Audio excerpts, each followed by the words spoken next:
শ্বশুর শাশুড়ি এবং ৩ মেয়েকে চায়ের সঙ্গে বিষাক্ত কিছু মিশিয়ে খাইয়ে অচেতন করে এক বাড়ির 2 বউ এক যুবকের সঙ্গে পালিয়েছে। থানার দ্বারস্থ হয়েছেন স্বামী। ঘটনার পর থেকেই বেপাত্তা অভিযুক্ত আরিফ মোল্লা। বাগদা থানায় অভিযোগ দায়ের হয়েছে। আরিফের দৃষ্টান্তমূলক শাস্তির দাবি জানিয়েছেন তার স্ত্রী। ঘরে নিজের বউ রয়েছে, তারপরেও অন্য বাড়ির 2 বউকে নিয়ে চম্পট দিল প্রেমিক। তাও আবার সেই 2 বধূর শ্বশুর শাশুড়ি এবং 3 মেয়েকে অচেতন করে। গল্প নয়, এই ঘটনা ঘটেছে একেবারে বাস্তবে। উত্তর 24 পরগনার বাগদায়। বাগদার মালিদার বাসিন্দা 2 ভাই ইয়াসিন শেখ ও আনিসুর শেখ, দুজনই বিবাহিত। সোমবার সন্ধ্যায় আনিসুর বাড়ি ফিরে দেখেন বাবা, মা ও 3 মেয়ে অচেতন হয়ে রয়েছে। বাড়িতে নেই স্ত্রী, বৌদি ও এক মেয়ে। বাড়ি ফেরার পরে দেখি মা বাবা বাচ্চা সবাই সেন্স হারিয়ে অজ্ঞান হয়ে শুয়ে আছে। তারপরে আমি ঘরেতে যেয়ে দেখি না বৌদি আছে না দাদা আছে, বউ আছে, কেউ নেই ঘরেতে। তারপরে আমি মা বাবারে ডাকাডাকি করার পরে কোনো সাড়াশুদ্ধ না পেয়ে আমি বাগদা হসপিটালে ভর্তি করি। বিষাক্ত কিছু খাওয়ানো হয়েছে, ওই জন্যে এটা কোনো হুঁশ নেই। 2 ভাইয়ের অভিযোগ, তাদের দুজনের স্ত্রীর সঙ্গে সম্পর্ক ছিল ওই গ্রামের বাসিন্দা আরিফ মোল্লার। 2 বউ নিখোঁজ হওয়ার পর থেকে খোঁজ নেই তারও। অনেকবার এরকম করেছে, আমার বৌদির সাথে করেছে, আমার বউর সাথেও এরকম করেছে। এই কিছুদিন আগেও আমি ওকে ফিরিয়ে নিয়ে এসেছি আমার বৌদিরে, সে ইউপির থেকে আনার পরে এই 4-5 দিন হলো। 4-5 দিন পরে আবার আমার বৌদি এরকম ওরা দুজনে আবার চলে গেছে। আরিফের এই অভ্যেস নাকি পুরনো, এই কথা বলছেন তার স্ত্রী। আমি ওর শাস্তি চাই, 3 জনেরই শাস্তি চাই। আমি জানতাম যে আগে ওদের দুজনের সাথে সম্পর্ক ছিল, আগে বড়টার সাথে ছিল সম্পর্ক, বড়টা নিয়ে 2 বার চলে গেছে। তারপর ওখানে ঝামেলা মিটিয়ে আবার ছোটটার সঙ্গে রিলেশন করে ছোটটার সঙ্গে এই দিয়ে 3 বার চলে গেল। এই ঘটনায় বাগদা থানায় দায়ের হয়েছে অভিযোগ। অভিযুক্তের খোঁজ চালাচ্ছে পুলিশ। সমীরণ পাল, এবিপি আনন্দ।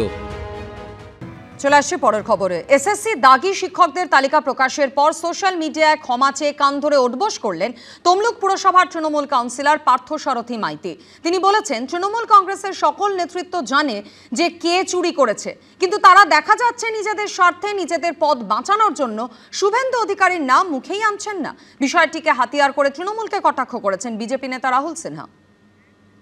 আমরা যে কানে ধরে উদ্বোস করলাম, আমাদের কিছু নেতৃত্ব তারা মুখ না খোলা, তাদের হয়ে মানুষের কাছে আমি কানে ধরে উদ্বোস করছি। এসএসসির দাগি তালিকায় সামনে এসেছে তৃণমূলের বহু নেতা, মন্ত্রী, বিধায়কদের আত্মীয়ের নাম। এই আবহে তৃণমূলেরই একাংশকে কাঠগড়ায় তুলে কান ধরে ওঠবোস করলেন পূর্ব মেদিনীপুরের এই তৃণমূল কাউন্সিলর। ফেসবুকে কান ধরে ওঠবোসের সেই ভিডিও পোস্টও করেছেন তিনি। ইনি পার্থসারথী মাইতি, পেশায় আইনজীবী। তমলুক পুরসভার 10 নম্বর ওয়ার্ডের তৃণমূল কাউন্সিলর এবং যুব তৃণমূল কংগ্রেসের রাজ্য সহ সভাপতি। নিয়োগ দুর্নীতি নিয়ে জেলা নেতৃত্ব মুখ না খোলায় দলের একাংশের সঙ্গে শুভেন্দু অধিকারীর আঁতাতের অভিযোগ তুলেছেন তৃণমূল কাউন্সিলর। তৃণমূল কংগ্রেসের সকল নেতৃত্ব জানে কে চুরি করেছে, পূর্ব মেদিনীপুর জেলার সমস্ত নেতৃত্ব জানে, কিন্তু তারা দেখা যাচ্ছে নিজেদের স্বার্থে, নিজেদের পদ বাঁচানোর জন্য শুভেন্দু অধিকারীর নাম মুখে আনছে না। এবং শুভেন্দু অধিকারী যে চুরি করেছে তাদের কাছে ডকুমেন্টসও আছে, কিন্তু তারা দেখাবেন না। এবং শুভেন্দুবাবুর সাথে যোগসাজশ এখনো থাকার জন্য এই ভিডিওকে হাতিয়ার করে তৃণমূলকে খোঁচা দিতে ছাড়েনি বিজেপি। যারা চোর তাদের তো গায়ে লাগছে না, কিন্তু যারা ভদ্র, যারা সাধু, যারা সৎ, তাদের তো গায়ে লাগছে। যারা সৎ তৃণমূল কংগ্রেস কার্যকর্তা, তারা এই জাতীয় অপরাধ দেখে হতভম্ব হয়ে যাচ্ছে। তারা জনগণের কাছে ক্ষমা চাইছে।